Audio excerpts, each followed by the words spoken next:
Hello, everyone, and welcome to the Great Awakening Generator with me, Rose McNair, and our co-host here on the Great Awakening Generator, Kirsty Denny, as well as Kirsty is a kinesiologist. And Kirsty, by the way, does a lot of co-hosting on the subject of neuro-linguistic. I beg your pardon? No, neurodivergent.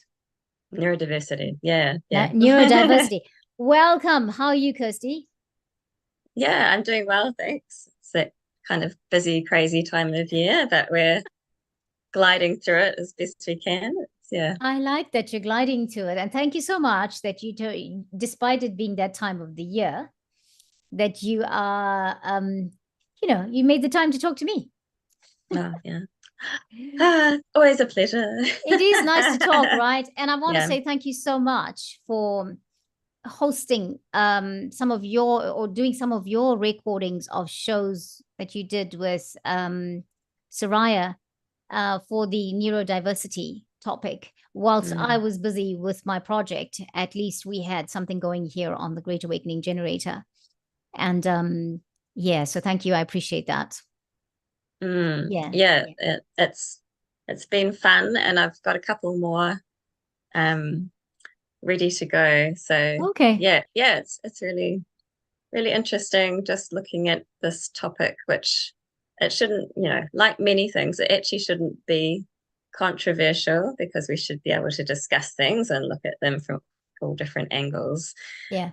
That's not always the case, but I really want to bring that back in because I feel like sometimes there's this kind of siloing, like there's the people who are neurodiversity affirming and they, celebrating neurodiversity, which has really amazing things about it because we should Yeah. celebrate our differences and how we're unique. But then we've got the people who are saying, look, here's some things that we could do to help people who maybe they have these diagnoses and they have a lot of things that are distressing them. Here's some ways we can assist. And these don't need to be two separate camps, but often they are. So I'm really interested in bringing those together to just support people to live their lives the best Yeah. way they can. Yeah. Yeah. Yeah. Yeah. Well, on the Great Awakening Generator, we support celebrating it.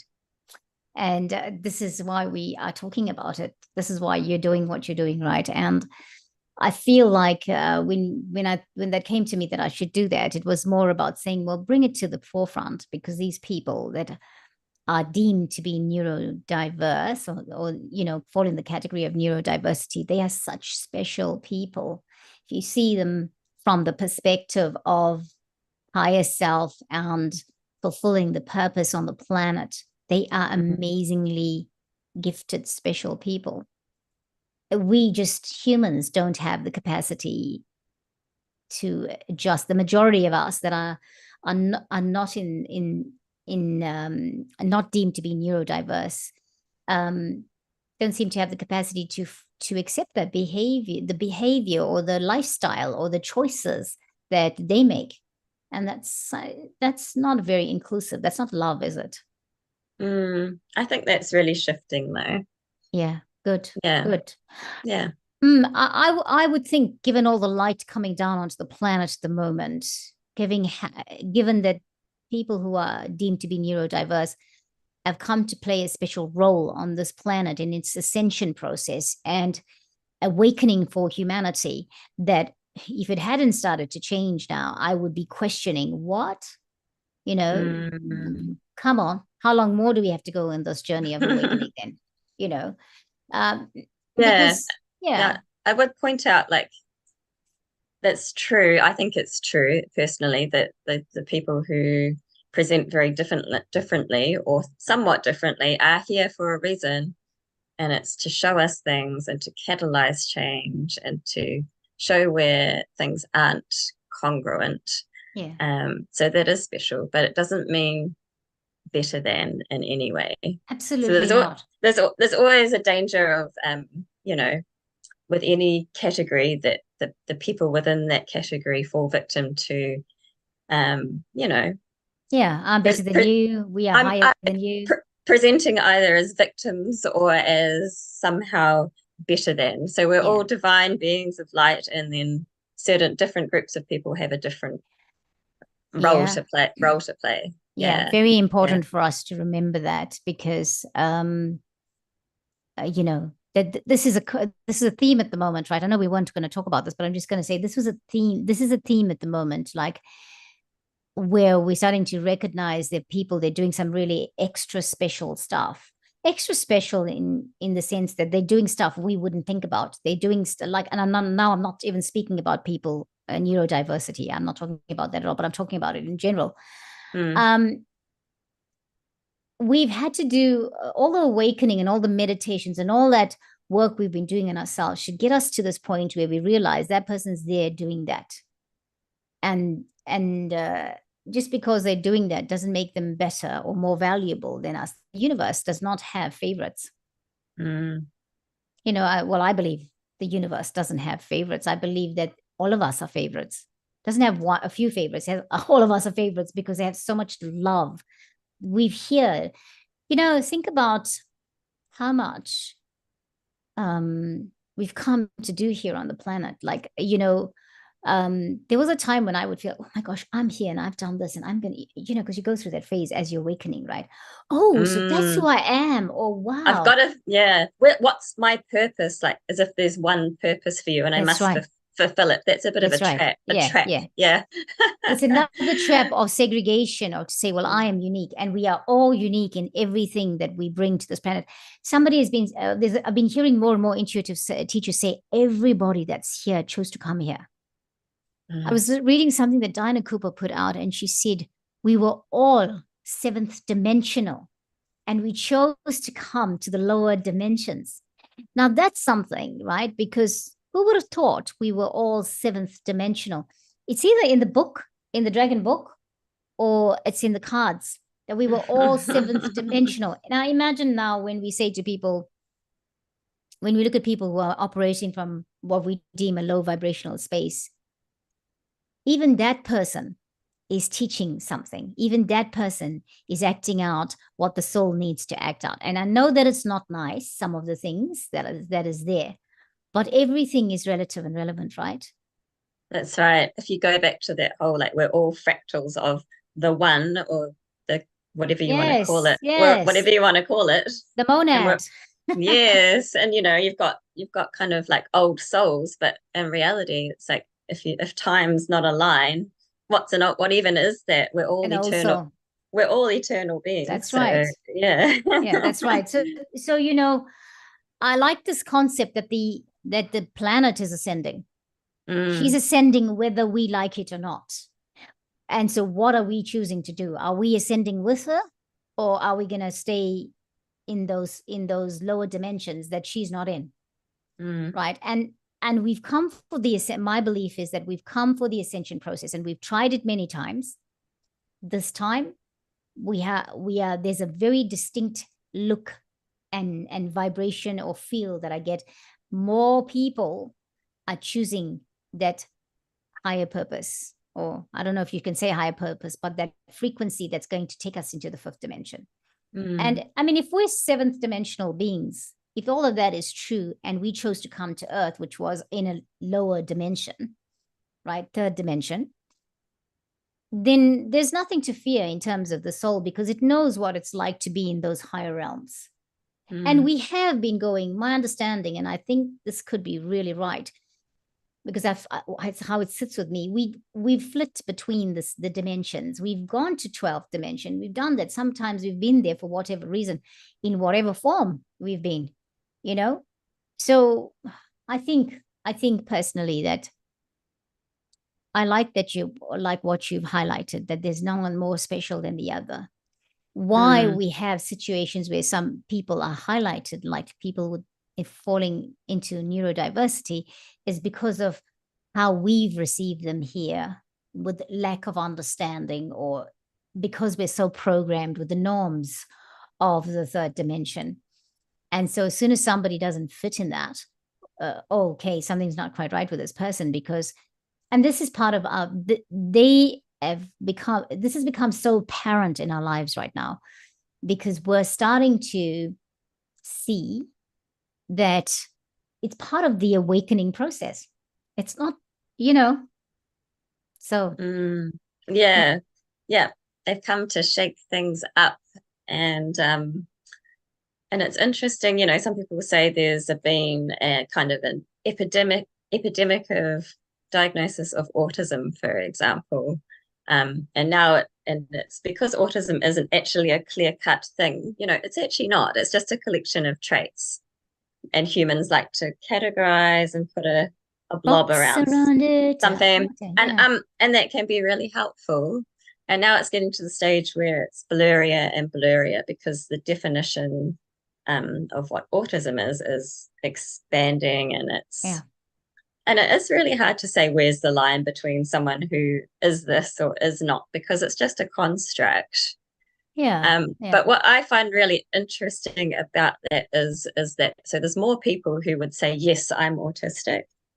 And there's less people who present in a way that we would probably in the past have classified as severe autism, which is really just, it's not to do with IQ, it's to do with a mismatch between the body and the brain. So Yes.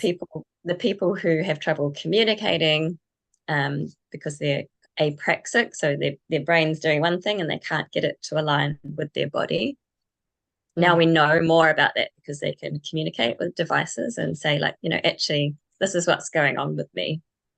This is where it's gone awry. But it's kind of like we have less people who are in that state of quite severe struggle with communication. Yeah. And we have more people who are just kind of quirky and out of the box. And I actually feel really optimistic. I think it's not to say that the people who need assistance with communication are broken or anything like that. They're part of it. But it's like, as you're talking about, as the vibration of the planet raises, the people who have come in, who were feeling like it was so hard to be in the body, and so they were actually a little bit out of the body, are able to be more fully present. So there's less struggle. I'm just using autistic people as an example. There's all different types of people. Yeah. There's less struggle because it's getting easier to be on this planet as that frequency rises. Yeah. And then these people then are able to more fully express themselves and share their gifts in the world. Yeah. And it's almost like that will exponentiate as everyone's able to be more themselves. Yeah. And then the planet's shifting up and the people are shifting up, and it's quite exciting, actually. It's very exciting. I like that. I really do. And speaking of exciting, how are you in the current state of affairs? Like, how are you managing? I have to say, so how's it going with you, Kirsty? I mean, like, hey, it's all going to, systems are breaking down, which they should. After all, we've entered the age of Aquarius, and that's what it's all about. That makes sense, right? Yeah. So systems are breaking down, and I like that, to be honest. I feel like we do need to have something new and fresh and exciting and exhilarating, right? So how are you coping with what is going on in the world right now? Not that everything in the world should be affecting us, because our world affects us, but so you tell me. Yeah. I'm feeling, as I said, pretty optimistic in spite of all the contrast in the world, which is a lot.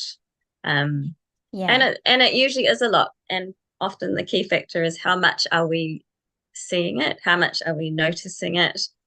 How much are we paying attention? There's always a lot of things that could be classified as dark going on.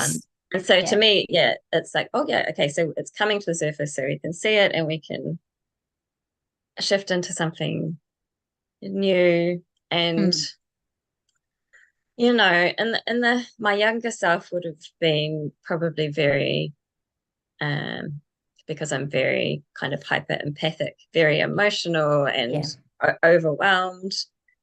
And but as time goes by, I'm more able to almost watch from outside, and it's not because I don't care. It's just from the point of view of I need to take care of what's happening inside, like go deeper inside, and in the small ways that I can create a higher vibration, if you will, just create Yeah. things in the world that are more light, and and not be so distracted by things that I probably can't influence in a huge way, Mm. but I can influence here and expand out. Yeah. So yeah, and I am an Aquarian, by the way, so I am I'm already a quirky idealist, and our family's been kind of outside the system for years in terms of schooling and all the rest of it. Mm, mm. Um, Yeah, yeah. I really like mm, what you said there. And for me, I found that 2023 kind of made me start to go inward and start to, I'm so, it's important what we take into our system, what we take into account, what we feed our eyes with, what we feed our ears with, what we let in there. And I think if anything, this year I've learned that that's important. I've also learned it's important to go within, and that going within, because for many years I have served humanity. And it's not like I'm not serving humanity this year, but this year really brought me to more the looking inward thing, and saying, well, okay, what can I do from this perspective? Because, all right, I can hear some bad news, I can get upset about it, I can get enraged, I can choose to protest it if I wanted to. But is that the best answer? And is that the most effective answer? mm, Because at the end of the day, and I have nothing against anybody who chooses to do those things. I'm just saying, mm, for my personal walk this year, I found it was very much the factor of, okay, you've done all these things, you've all of that, but you need to now just stay in your space and do what you need to do. As in, you can be so effective now sitting in your chair at home and doing your meditation, and that goes out to the planet, it goes out to humanity. And yes, there's some atrocities that we're being told about, but even if someone, for example, is in a human trafficking situation, what do you do with that? What can you do with that? What you can do is send love and light to change that situation, love and light for that soul. Also, it's a terrible thing to say, but even those that are being human trafficked, their soul is here to fulfill a purpose. I don't like the idea that nothing is by chance, because I do not want to think that those people are going through that because it's a soul thing. You know what I mean? But at the end of the day, I know that what I can do is send positive light. I know I can do all of those things. And of course it outrages me. Of course it makes me unwell when I think about stuff like that. yeah. So, but Yeah. yeah, but to be in the positive light and bring down the light and positivity and send positive energy all around me on the planet is where, it's like, I think there's a scripture that talks about God, and I'm not meaning to be Christian here, but it talks about God going ahead and lighting the pathway for us, right? And sometimes, how do you do that? How do you believe in that? And how do you see the pathway being lit for you with just staying in your space of meditation and prayer? That is more empowering than going out there and having an argument or a fight or something with somebody, or, and because sometimes that's what it's called for, because the circumstances are too big.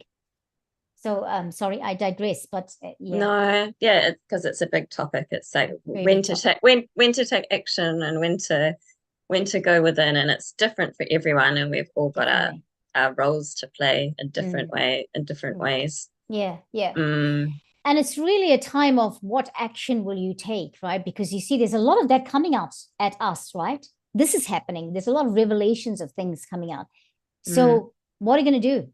How are you going to act? Is this the time to act? Are you going to protest? Are you going to stand up and say something? And people are calling us to do it, right? They're like in our faces saying, so what are you going to do? as if you have to make a choice, but of course there's always a choice to do nothing and say nothing, And sometimes that's the choice with the most alignment. So you have to, yeah. It's really about self and going within this year. I found that it's come up a lot, as much as we are being, we are being prompted to do certain things. Question is, what is your intuition saying you should be involved in? What is your intuition saying? Because you know that you care a lot about humanity. You know that you'll fight for this planet because the planet is the planet we've lived on for however many lifetimes we've had on this planet. However, the planet is still okay too. Don't need to. Gaia is having her own time. She's enjoying herself. Like, in the sense that she's doing what she's doing. So, yeah. We always, Abraham Hicks always said, the earth is okay. It's in perfect alignment with everything that needs to happen for it. And some, I know, like environmental activists would be saying, what the heck is that? But she has gone through so many things. The Ice Age, the whatever age, right? Five mass extinction situations so far. Yes. Right? It's like that. It's always helpful to have that perspective where you zoom out. That's right. And even to the point where the earth is incredible, and of course we want to live on the earth. Earth is just such an incredible being and so diverse and so beautiful. And whether you're thinking of linear time or not, the earth won't exist forever. So zooming way out, even if there's an apocalypse, souls still go on. There's other, the universe is a big place. That's right. There's other places souls can incarnate and carry on there, however they want to, however they choose to, whatever the agreement is they have with source, or their personal thing. So so I feel like that's the thing. We must trust that the earth is well, because even in that's bringing positive light. If all of us believe that, we will lift the vibration, won't we? If we all believe that and say earth is fine, and all those things that are happening will stop happening. They'll stop happening.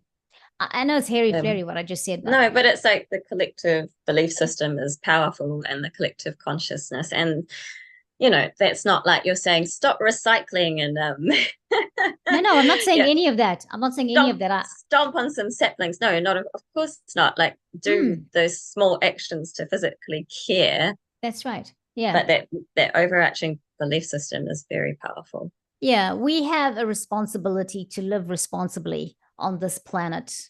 After all, it gives us this sustenance of life, right? And she's called Mother Earth. What does mother do? Mother brings to life, mother creates, mother sustains. Those connotations, all those things we attribute to motherhood. She's Mother Earth, and we take from her, and she gives to us as much, and so obviously there's respect and honor in that, and we need to do right by the planet, just in our own way, in our own individual living day-to-day life. So that's important, very important. Yeah, we didn't think we were going to talk about this, right? Yeah. And she loves us anyway, even when we drop trash, or I'm not saying that I do that, but she loves us anyway. I know. There's something about Earth, right? I mean, most of us are not, I don't know, most of us have chosen to incarnate on Earth, to go through the Great Awakening and come here and have free will and forget and have all the amnesia from where we've come from and all of that. But I think it's very easy to fall in love with her and want to keep staying on her, living on here and not go out and do other things in other parts of the galaxies. Yeah, I think mine, I keep saying, I think this is my last time here. I just can't say, I'm saying that here in my space, but I mean, it's not me that's going to decide that, right? It's going to be that soul when it's left the body. It's going to say, oh, okay, right, where's next? So. Well, it's you zoomed out. Yes, exactly. It's going to say, oh, I think I want to go back there to the Blue Jewel. She's awesome. Let's go back there. But the blue jewel that we will live on in the fifth dimension is going to be a very different one. And I'm looking forward to living in my life like that. And I'm really at this point trying to aspire to a life where I can live off the earth and I can have more to do with the planet and planting and nature and all of those things. And so that is one of my goals coming up in the new year, is to be in a place where I can do that. So how do you feel about that? Like living in because you do a lot of that already, don't you? Yes and no. Yeah, I love that because, from when I was a little girl, nature spirituality was my spirituality. And I was always, up in trees and rescuing animals and yeah, that was where I felt most at home. And I had dreams of, and I still do, going and living in the wilderness and Yeah. all that type of thing. And, but my reality now is they live in the city. Not that the cities are that big in New Zealand. But I trained as an ecologist, and I was very much into kind of, environmental advocacy. And it's very fascinating for me to watch now. A lot of it's the younger people who are so enraged about what's happening to the planet and worried about climate change and all of the rest of it. And I really feel for them. Some people mock them. I really I really feel for them because that was me, whatever, 10, 15 years ago. I was going to climate marches and I had this really massive like sense of impending doom. But yet, this was just prior to me embarking on my spiritual journey, or we're always on a spiritual journey, but more overtly. And so as time has gone by, I'm more and more, as you say, I feel like actually everything's fine, and so I'm coming at my connection to nature from a much more peaceful place now, because there was a lot of fear in earlier years about humans as the villain and what we're doing to the earth, and it was very depressing. And so I can understand how people get into that really depressed state, but now from my more expansive kind of outlook, it's very different. Yeah, and I think everybody has to go through their phases, like you have to go, like, I mean, if younger people weren't protesting it, how are they going to take the journey to themselves? If they weren't, for example, somebody who's protesting it, that's what they feel compelled to do at that young age. That's what they feel innately within them is the right thing to do. Whatever that is, whatever the influence is, whether it's the parent, whether it's watching something and getting really angry about it and thinking, I want to do something about it. What is that? Because I remember and I was just thinking, I had a reflection of this, like, this is not about climate, but it's about apartheid. When I was a teenager in South Africa, and, there was suddenly had these schools boycotting, the universities and the schools were on a boycott, protesting against apartheid and that it should be abolished. And I was about 16, and I said to my teacher, I asked my teacher, I said, so what's that mean? What are they talking about? Because I grew up in apartheid South Africa, and I took my life to be for granted the way it was, that, that it was, we should be on a different bus from other race groups, or that's what we did. It's just what we did, and I didn't understand what the differences were. And I said I asked my teacher, so what does apartheid mean? What are they going on about? Like, and he said to me, no, not 16, 15, I think. And he explained what is happening. And he explained about Nelson Mandela. And I said, but that's not right. And I said, because I keep hearing this, but I don't know exactly what people are going on about, because, we watch this, our 6 o'clock news it's not like 6 o'clock news. If you thought propaganda and, whatever is bad now, it was like very controlled then, because you just never got to know the real stuff. You only got to hear the stuff in that small capacity of what they wanted you to know, right? Yeah. And I was like really outraged that a man could be imprisoned. And I was like outraged that even my grandparents had not voted, yet they'd lived in the country for so long, and in fact probably have been born there or something like that, depending on which ship they'd come from India. And I started to get really incensed about it. And I said, so what do you do about this? How do we change this? And he said, well, that's what those people that are boycotting are doing. They are standing up and saying they don't like that. They don't want that. That's why they're doing that. And I said, so how can I do something about it? I said, so he asked me, what would you like to do? And I said, well, I want to also say that it's bad. I want to support those people that are saying that it's not how we want to live. And then he said, well, then you can go and join them. And I was like, but I'd be in a lot of trouble. And he said, but this is not democracy then if you went. No one can tell you what to do. But if you went, you are exercising your right to choose. And see, my teacher was very neutral in the way he explained it. He answered my questions, but he didn't say you should go. He said, I'm not telling you what to do, but this is the facts, and you decide what you're going to do. And I went. So, I mean, now I won't do it. But then I thought I was pretty incensed about it. I mean, I don't have to deal with a situation like that. That's why I don't have to do it. That's why I won't do it. But, you know, I had to do that. I had to go through that experience and say, okay, yeah, this is why I'm choosing this, you know. But anyway, we're talking about something totally different. And I went to talk about apartheid now. So, you know.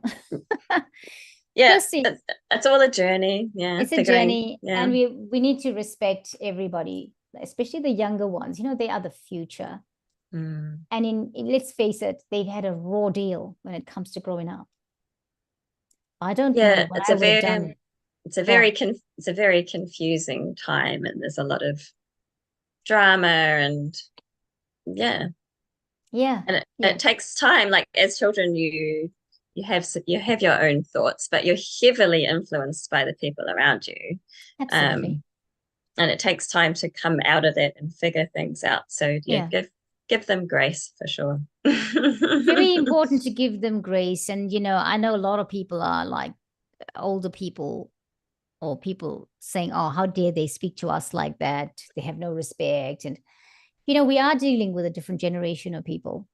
And a lot of them have got millennials and X-generation parents, dare we say.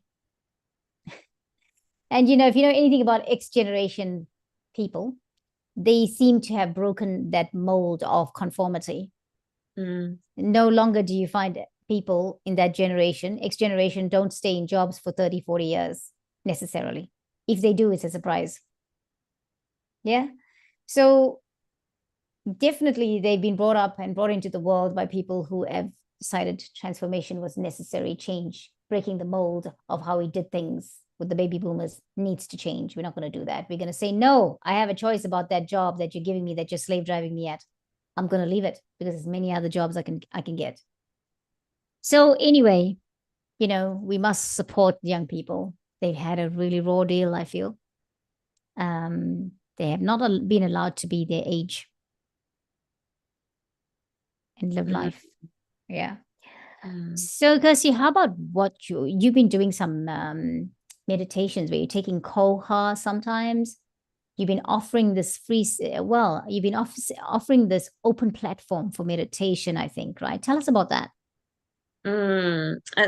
So what I do with that is I host events roughly once a month, and it is a koha. So, you know, I have to pay for the venue, but I really want it to be a space where you're not put off if you don't have the money, because we all know at the moment how much it costs just to get your groceries and all this type of thing. And it's each time there's a theme. And so the last one I hosted was cacao and clear vision. And so we had a cacao circle, and I did lead some meditation, and we had some movement and some kind of freestyle shamanic meditation. So there's a theme, but it's loose and it's co-creative, and we don't have one person above another. So you can come along, explore, feel safe, explore spirituality and your intuition, and just feel okay to explore and be with like-minded people, though you Yeah. don't have to think the same, of course, but other people who are willing to explore and be in community. Yeah. So Just it's being open and receptive. But it's amazing you did the cacao circle. It's an interesting one, and just for anybody who's watching who's not from New Zealand, koha means another word for donation, but it's koha is a word from Te Reo, which is our Maori language.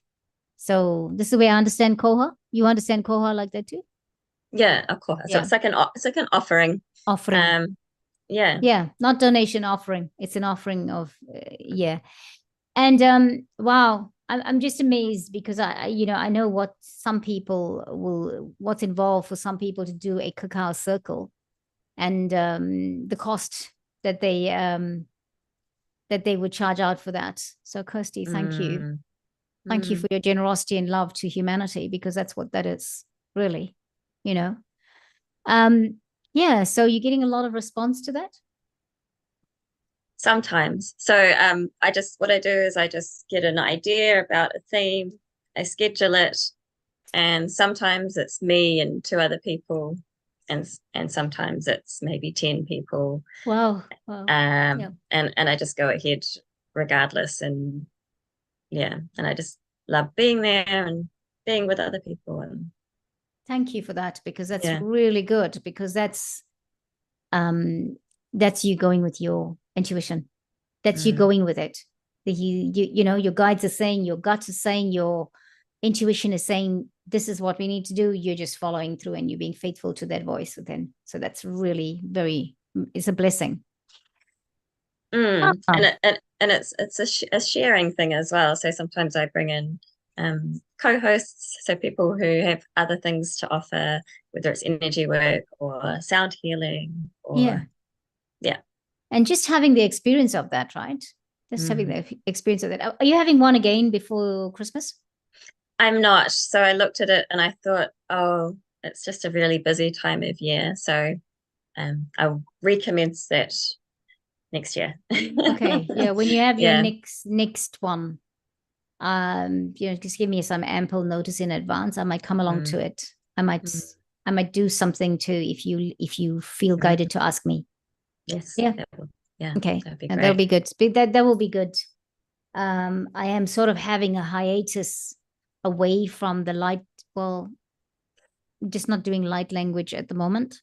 Hmm. And that's because the light language and the downloads I'm getting are really intense and affecting my body as it Mm, is at the moment. And so I'm sort of wanting it to go slower and balancing it out a little bit more, just giving attention to the body. Nourishment and fitness and rest at the moment is what is the prescription from high above. And so mm, I'm just going to be doing that. And then, but in the new year, there's some things that we'll talk with you about that we want to do. And I'd like to come along to your one in the new year. yeah. So be ready to keep, to do that. Yeah. Okay, I'll do that. Anyway, so Kirsty, how's your kinesiology going? How's work going there? Have you been busy with kinesiology? Um, I'm not super busy, but when I have clients, I love it. It really fills my cup. Yeah. So different every time. And I do volunteer once a fortnight at Antara Clinic as well, which is in Te Attuning. So if you're out that way, or even if you're not, that's a free holistic health clinic. So Wow. if Wow. if you're under financial strain, you can sign up and go there. And there's a whole bunch of practitioners, not just me. Yeah. Mm, Wonderful. So tell us what we're going to do is I think we will put some of that information and how people can contact you in the description box if they wanted to know more about what you're offering. And even this holistic clinic, if you don't mind. hmm Because, yeah, a holistic clinic is awesome for us to be able to say people can go there Yeah. and that it's free to them. There's so many people going through so much cost of living and all that. So, it's Yeah. good. So we will put some information in the description box. I'll Mm, update it, if not right away, but within the next hour, I will update all that information. in the description box. Awesome. Yeah. So, Kirsty, I was gonna ask the big question. How's your 2023 been? 2023 has been a year of transition, I would say. Yeah. So 2022, my family and I, we were nomadic. We were all over the place. We didn't know where we were gonna end up. Yep. And yeah, and we've come back to the city. We left the city, we've come back. And so in a way it's like we're back at square one, but we're not, because we've come in with a different energy. And do you know, it's been 2023 for me has been a year of just amazing connections and just building really amazing relationships that appear out of nowhere, like meeting you, for example. Yeah, likewise. And the connections just feel so real and organic, and yeah, and I think that's such a positive sign of things to come, because absolutely. Mm. Yeah. Well, we can do this thing together for sure. Yeah, we can definitely do this thing together. And, thank you for that, for saying that about the amazing people we've met, because, that is one of my blessings for 2023. Because, I was saying to somebody, I was saying to you earlier, and I said to somebody else as well, like something that happened in 2023, I've had to say, wake me up when it ends, or other people are saying, wake me up when 2023 is over. Actually, no. We needed to go through everything in 2023 that we went through. For me, 2023 was the start of the Great Awakening Generator, and something I hardly ever thought I would actually do. And I've met some amazing people through it. And I've had some amazing energy healing. I've just had things offered me that I would never, ever have thought of before. I think for me, the only thing that really bothered me with it was that my health was not great. But, there's so many factors involved in that is okay. So it could be ascension symptoms manifesting as a health issue, because so many of us know that this is happening, right? But, and of course we had people with chronic illness. Now we have someone with terminal illness who's still hanging on. But I think it was very evident that souls were taking the journeys, no matter what the outcome of it was. And we could not do the rest of our lives without 2023. That's it. And if you think it was the worst year of your life, then so be it, because you know what? It can only get better from here. Yeah, that's right. Sometimes we have these, really catalyzing events, and it's not comfortable at the time. No, it's far from comfortable. Yeah, definitely not comfortable. But I think I wouldn't have it any other way. I know that sounds terrible, what I just said now, because some people might be going through things and think, what do you mean, Rose? But I just feel like even when 2023 happened, a lot of my state of mind and where I was at in life and my attitude about life was, I'd been preparing to come to 2023 and go through some of this stuff, like, because where I'd ordinarily like lose it, I was like, okay, so it's happening. And what happens now? Well, how do I navigate this now? That's the question. What am I supposed to do in this navigation process? Like, okay, so this is what's coming at me. What am I going to do? And I'm not saying it's easy, because, it's not. I swore more like than I ever did in my whole life. In 2023 was the year that I did say the bad words more than ever before. I shouted a lot loud here in the house, what are you doing? Whatever. But yeah, I don't know that the character deteriorated, but I was still like, I'm still in love with the universe, and I'm still in love with life to a huge degree. Yes, it's not comfortable, but yeah, I want, definitely the karmic stuff. I don't know about you, but I've had a lot of karma come up at this year. The year of karma, do you think we could call it? Yeah, I think it's quite individual. Everyone defines karma differently as well. True. Yeah, Yeah. yeah. I've had things from the past come up though. Yes, And but it is true that whatever we do, it plays out. So in some way. Yeah, I've had the impact of in my experience, the karmic thing I'm talking about is like conversations that should have happened 33 years ago have been happening this week. Mm. So it's like, okay, we're still gonna ask the questions. And I'm like, okay, you took this long to ask. 33 years ago, this happened, and now you're taking this long and you're asking me now. Like, don't you think it's a bit late? You know, but let it be. Let it be. Yeah. Anything else you want to say, Kirsty? Because I'm looking at the time and I'm thinking we should get off here because we don't want to get people bored. As soon as people see it's more than a certain amount of time, they don't want to watch it. So it's true. We've been on some tangents. But it's been great to chat, and just coming back around to the kinesiology. I'm learning more things all the time, and I hope to work a bit more next year, but I'm really passionate about assisting children and families who, whether there are diagnoses of autism, ADHD, OCD, or just a child who's super sensitive.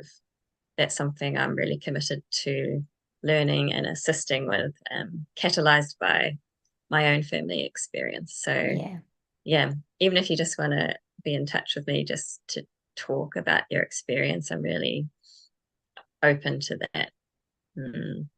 Thank you. There you go again, offering humanity something. Good. Well, everyone, Kirsty Denny, and I'll put her information in the description box so that you can find out more about what Kirsty is doing. And if you are local, then remember you could go to one of her mindfulness practices that she has. We're going to have a new one in the new year. The next one's in the new year. It won't be in December. But yeah, I like what you're doing, Kirsty. I really do like the idea of having somebody come in and come in, not just what you're offering, but bringing in another practitioner of some kind to support people that are there. So yeah, wonderful. Well, everyone, Kirsty, anything else? And then we'll say goodbye. No, just, yeah. Lovely to see you all out there in cyberspace, and lovely to chat with you, Rose. Thank you. Thank you so much for joining me. Thank you so much for agreeing to come on. And everybody, just keep gliding. Just keep gliding. Gliding. I know people say just keep swimming, just keep swimming, but actually keep gliding. Keep gliding. We got this. It'll be okay. Yeah. All right. Until next time, we'll catch you here on the Great Awakening Generator.